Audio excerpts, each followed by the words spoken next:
Brigade Al-Qassam kembali terlibat bentrok dengan tentara Israel yang terjadi di Beit Lahia. Akibat bentrokan tersebut, Al-Qassam menghancurkan sejumlah tank hingga tentara Israel terpanggang hidup-hidup di dalam bangunan.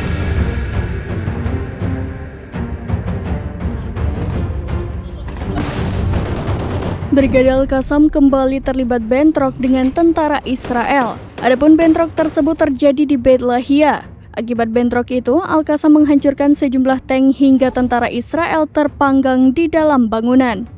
Terjadi baku tembak secara dekat antara Al-Qassam dengan tentara Israel.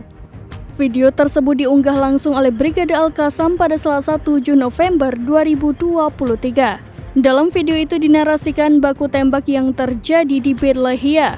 Perlu diketahui, Beit Lahia merupakan sebuah kota yang berada di jalur Gaza. Terlihat Beit Lahia pun luluh lantak hingga rata dengan tanah, imbas perang Hamas-Israel. Lantas terlihat pula sekelompok militan Al-Qassam yang berbekal senjata. Mereka pun memburu kendaraan lapis baja hingga tentara Israel yang berkeliaran di Beit Lahia. Dengan taktik bersembunyi, mereka berhasil menghancurkan sejumlah tank Israel.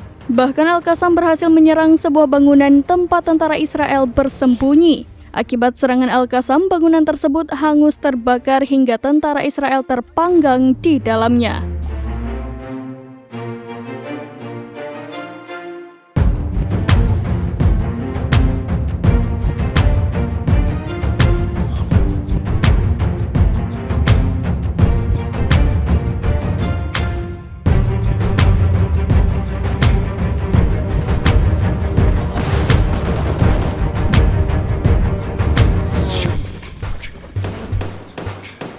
Demikian informasi terkini, Syederalun saksikan terus berita lainnya di kanal YouTube Serambi News, website dan Facebook serambinews.com.